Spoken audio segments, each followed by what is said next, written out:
The moment my name was called, I didn't look for my parents in the crowd. That's the part people don't understand. It wasn't that I forgot to look or that I was too nervous. I just already knew they weren't there. I had known for 3 weeks, and somewhere between the parking lot and the auditorium doors, I had made my peace with it. What I didn't expect was what happened next, but let me back up. My name is Maya. I'm 31 years old, and I work as a registered nurse at a hospital in Columbus, Ohio. I have a younger brother named Derek, who is 26, who has never held a job for longer than 8 months, who still calls my mother every single day, and who my parents have loved with a softness they never once showed me. I want to be careful here. I'm not saying my parents are bad people. I've spent a lot of years trying not to say that. What I am saying is that there were 2 different childhoods happening under the same roof, and I lived in one of them while Derek lived in the other. When I was 9, I wanted to take piano lessons. My mother said we couldn't afford it. The following year, Derek wanted a gaming setup, the full thing, monitor, headset, chair, and somehow it appeared under the Christmas tree. I remember standing in the living room in my pajamas, watching him tear the wrapping paper and thinking that maybe I had misunderstood what can't afford meant. When I was 13, I started keeping a list in a notebook. Not out of resentment, at least not at first. It started because I genuinely thought I was imagining things. I thought maybe I was being dramatic, too sensitive, seeing unfairness where there was only coincidence. So I wrote things down, just to check. I stopped writing in that notebook when I was 16 because by then I didn't need to check anymore. By 16, I had learned to do my own laundry, make my own dentist appointments, track my own school deadlines, pack my own lunch, and remind myself about my own birthday. Not because my parents were absent in the way that word usually means. They were home. My dad came to Derek's baseball games and stood at the fence with his arms crossed and this look on his face like he was watching something sacred. My mother sat in the front row of Derek's school plays and cried even when he forgot half his lines. They came to one of my track meets. One. In 4 years. My mother stayed for 2 races and then said she was tired. I told myself this was fine. I told myself I was the independent one, the capable one, the one who didn't need as much. I told myself these things for so long that I almost believed them. Almost. The summer I turned 17, I got a part-time job at a grocery store. I saved up for 14 months and bought myself a used laptop for college applications. My parents didn't know I was saving. When I showed them the laptop, my dad looked up from the TV and said, "Where'd you get money for that?" and then looked back at the screen before I finished answering. I got into the nursing program at Ohio State. Full scholarship, need-based plus academic. I told my parents at dinner. My mother said, "That's great, honey," and then asked Derek if he wanted more potatoes. My dad said, "Columbus is far." It was 2 hours away. Derek, 3 years later, applied to a for-profit trade school in Arizona. My parents drove him there themselves, helped him move in, took him to dinner, stayed for a whole weekend. My mother cried at the airport on the way home. I know because she called me from the gate to tell me she was crying. I didn't say anything unkind. I had learned by then to keep a lot of things behind my teeth. Nursing school was the hardest thing I had ever done. Clinical started at 5 in the morning. I was surviving on 4 hours of sleep and dining hall coffee and this deep stubborn feeling that I would not quit. I would not ask for help. I would not give anyone a reason to look at me and see someone who needed rescuing. I called home maybe once a week. The calls lasted about 6 minutes. My mother would tell me what Derek was up to. My dad would ask if I needed anything in a way that made it clear he hoped the answer was no, and then we'd say goodbye. I got through it. 4 years. Every exam, every clinical rotation, every morning I wanted to quit and didn't. I graduated with honors, which in nursing school means you have made a very specific kind of deal with exhaustion. The graduation ceremony was in May. The university sent us information months in advance. Date, time, location, parking, the whole thing. I sent my parents the details in February. I texted, I emailed. I put it in a group chat we had with Derek. I confirmed twice. In April, my mother called me. She said, "Honey, we have a situation." Derek had planned a trip to Nashville with his friends for the same weekend. A big group thing, hotels booked, tickets bought. He'd been planning it for months, she said, and apparently he'd forgotten to check the calendar. The thing was, and here was the thing, he really wanted my parents there. Not for the whole trip, just for the first couple of days. He was nervous about traveling, she said. He needed them. I sat very still on my bed in my apartment and listened to my mother explain why she and my dad would not be at my graduation.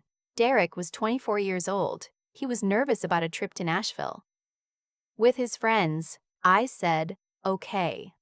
My mother said she hoped I understood and that they would celebrate with me when I got home and that she was so proud of me. I said, okay, again, because it was the only word I had left that was safe.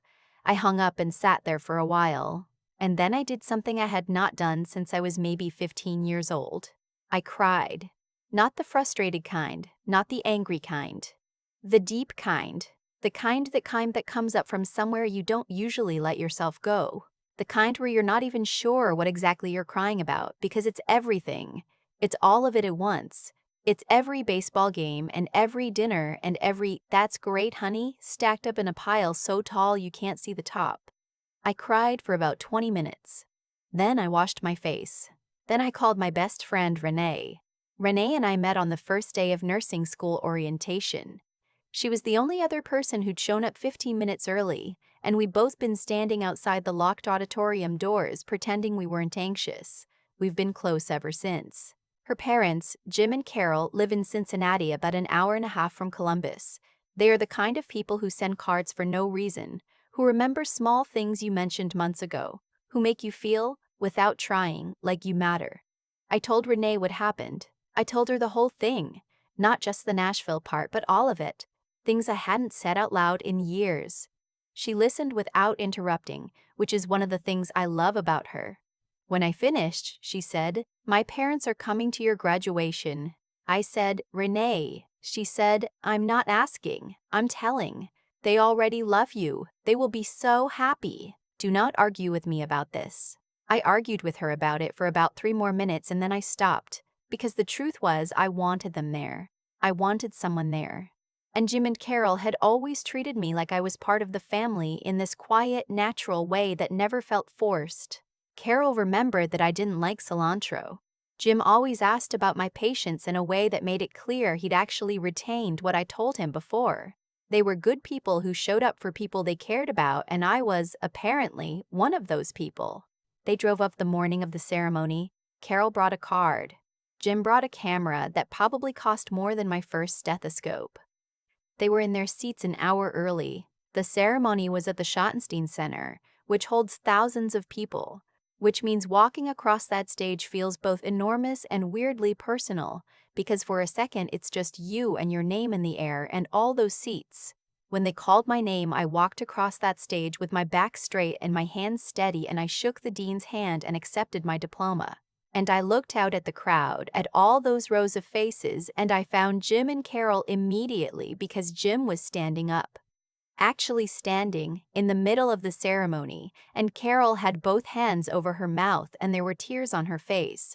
A stranger was standing for me. And it cracked something open in my chest in the best possible way. After the ceremony, we went to dinner at a restaurant near campus. It was the 4 of us, me, Renee, Carol, Jim.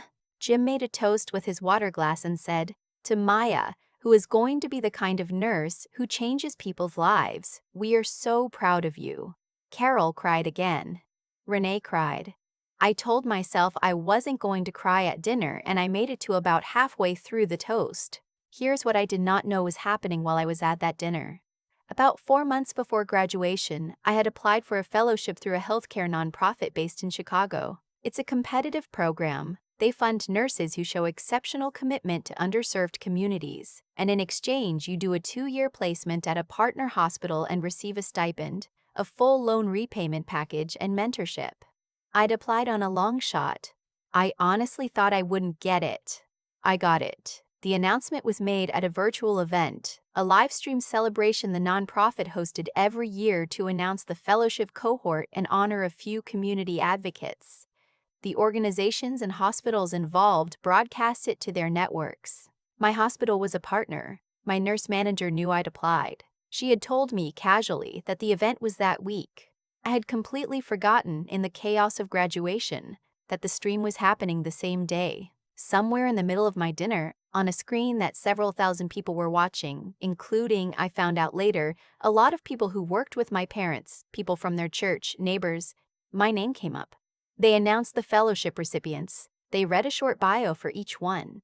Mine talked about where I went to school, what I'd done in my rotations, a research project I'd done in my senior year on care access for rural patients, and then they mentioned the fellowship package, which included a loan repayment benefit. I had federal loans, a lot of them. Nursing school, even with scholarship, comes with costs. The repayment benefit was significant. The stream was public, anyone could watch. My parents watched it. I don't know if someone sent them the link or if they found it themselves, but they watched it. My dad's coworker texted him a link, from what I later put together. And somewhere between Nashville and the apartment they booked for Derek's trip, they sat with their phones and watched a live stream of their daughter receiving a professional honor they had no idea she'd applied for, being celebrated by strangers. On a day they had chosen not to attend her graduation. I found out about all of this gradually, over about a week. What I found out immediately, like within the hour, was that my phone was full. We had finished dinner. Jim had insisted on paying, which I pretended to argue about and then let happen because he had that dad energy that makes you feel like fighting him would be impolite. We were standing in the parking lot saying goodbye, Carol hugging me for the second time when I took my phone out of my pocket. I had 31 missed calls. By the time I'd driven home and gotten inside my apartment, it was 47. I sat on my couch with my shoes still on and looked at my phone and felt something I hadn't expected. Not triumph, not anger, not even sadness. I felt very, very tired. I had just had one of the best days of my adult life, surrounded by people who loved me, who had shown up, who had made me feel like my accomplishments meant something. And now my phone was lighting up with the names of the people who had chosen Nashville, and I did not know what they wanted me to say. I texted my mother, "I'm home safe. It was a beautiful day. I'll call you soon." I turned my phone face down on the coffee table. I want to be honest about what the following weeks looked like, because I think the easy version of this story is that there was a dramatic confrontation and then resolution, and everyone learned something meaningful. The real version is quieter than that and in some ways harder. My mother called me every day for 11 days. My dad called twice, which for context is approximately twice more than he had called me in the previous 2 years. Derek texted me something that said, "Hey, congrats on the thing," which I thought was actually kind of funny in a painful way. I called my mother back on day 12. I let her talk first. She said she was proud of me, which she said several times, which maybe would have landed differently if she had said it at any point in the previous 24 years, at a moment when I actually needed to hear it. She said she was sorry she missed graduation. She said the Nashville trip wasn't what she thought it would be. She said a lot of things. I listened. I didn't yell. I didn't list everything. I am not a person who finds release in confrontation, and I was too tired anyway for the kind of conversation that would have required. What I said was this: "Mom, I need you to understand something. That day was one of the most important days of my life. And Jim and Carol were there. And you weren't. And I'm not saying that to hurt you. I'm saying it because I need you to know that I noticed, the same way I have always noticed, and this time I don't think I can just move on without saying it out loud." She was quiet for a moment. Then she said she understood. I don't know if she did. But I said what I needed to say, and that felt like enough for now. The fellowship started in August. I moved to Chicago. Renee helped me pack 2 weekends in a row, which is love in its most practical form. Jim and Carol threw me a small going-away dinner in Cincinnati. Nothing big. Just family, Renee, me, a lasagna that Carol made from scratch, and a card that Jim signed with one of those long handwritten notes that take up the entire inside of the card. I keep that card in my nightstand. I am in Chicago now. I work with a team that is brilliant and exhausting and makes me feel, most days, like I am doing exactly what I was supposed to be doing. My patients are people who remind me every shift why I chose this work in the first place. I talk to my parents once every couple of weeks. The calls are still short, still surface level. I don't know if that will ever fully change. There's a version of forgiveness I've been working toward that isn't about pretending things were different or minimizing what I felt, but about carrying it differently. Not so that they can feel better, so that I can. What I know now that I didn't know at 22 or even 27 is that family is not something you inherit automatically. It's something that gets built slowly through showing up. On ordinary days and important ones, through lasagna and cards and standing up in the middle of a crowded auditorium because you are just so proud you can't stay seated. Jim and Carol didn't owe me any of that. They gave it anyway. On the day I crossed that stage, I had no parents in the crowd, but I had people who loved me there, cheering. And it turns out, that was exactly enough. I've thought a lot about what Carol said to me once, a few months after everything happened. We were on the phone, one of those Sunday afternoon calls that start with just checking in and somehow turn into an hour. And she said, Maya, the people who show up for you are telling you something. And the people who don't, they're telling you something too. The hard part is believing both. I've been turning that over ever since. Here's what I know about my own story. Nothing that happened to me was an accident, and nothing was a punishment either. My parents didn't miss my graduation because the universe was settling a score. They missed it because of a pattern they had built over decades. One small choice at a time. Every baseball game they drove Derek to, every school play they sat front row for, every we can't afford it, that somehow reversed itself when it was for him, those weren't isolated moments. They were decisions. Accumulated, quiet, consistent decisions about whose time mattered and whose didn't. And decisions have weight. They land somewhere eventually. What I've learned, slowly, and sometimes painfully, is that the life you end up with is largely built from what you practice. My parents practiced showing up for Derek. They got very good at it. And I practiced something too, without entirely meaning to. I practiced figuring things out on my own. I practiced not waiting for rescue. I practiced choosing a direction and walking toward it even when nobody was watching, because nobody was watching.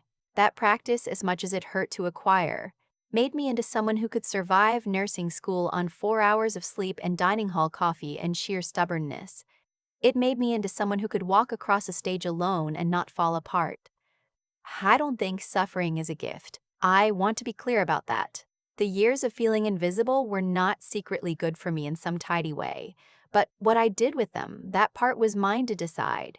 And I decided over and over again to keep going, to study harder, to care more, to be the kind of nurse I would have wanted to have when I was the kid who went to the pharmacy alone at 16 because there was no one to take me. Renee used to say, during our worst clinical rotations, that integrity is what you do when no one's watching. I think that's true, and I think it extends beyond nursing. The choices you make in the quiet, whether to keep trying, whether to ask for help when you need it, whether to let people love you when they offer. Those choices compound. They become who you are. Jim and Carol were not obligated to stand in a crowded auditorium and cheer for me. They did it because they are people who have spent decades choosing to show up for their daughter, for their family, for whoever happened to need it. That's not luck. That's character, built one decision at a time. I'm in Chicago now. I have patients who remind me every single shift that this work matters. I have Renee, who is still my first call for everything. I have Jim and Carol's card in my nightstand. And I have 47 missed calls I chose not to answer on the best day of my life, which taught me more about what I deserve than anything else ever has.